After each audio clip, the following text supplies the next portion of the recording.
নামাজি হবে না। এজন্য ধীরস্থির ভাবে তারাবির সালাত যেন আমরা আদায় করি। পারা যাবে তো ইনশাআল্লাহ। 3 নাম্বার, তাহাজ্জুদের সালাত আদায় করুন।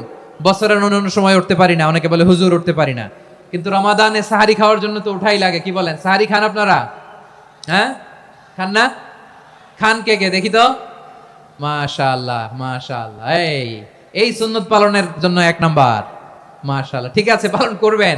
আল্লাহর হাবিব বলেন তাসাহহারু ফা ইন্না ফিস সাহুরি বারাকা, তোমরা সাহারি খেও, কেননা সাহারির ভেতরে বরকত ঢুকায় দিয়েছে কে?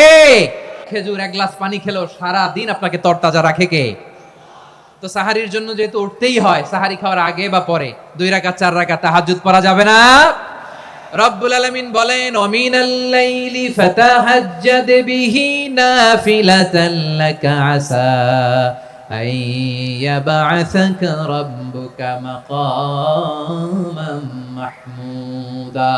ও নবী, রাতের কিছু অংশ সময় তাহাজ্জুদের সালাত আপনি আদায় করবেন, কারণ এই তাহাজ্জুদ হলো আপনার জন্য নাফিলাতাল লাক, অতিরিক্ত ফরজ। আপনাকে মাকামে মাহমুদে অধিষ্ঠিত করবে কে? এজন্য যারা সম্মানিত হতে চান, সম্মানের আসনে যেতে চান, তাদের জন্য তাহাজ্জুদ অবধারিত।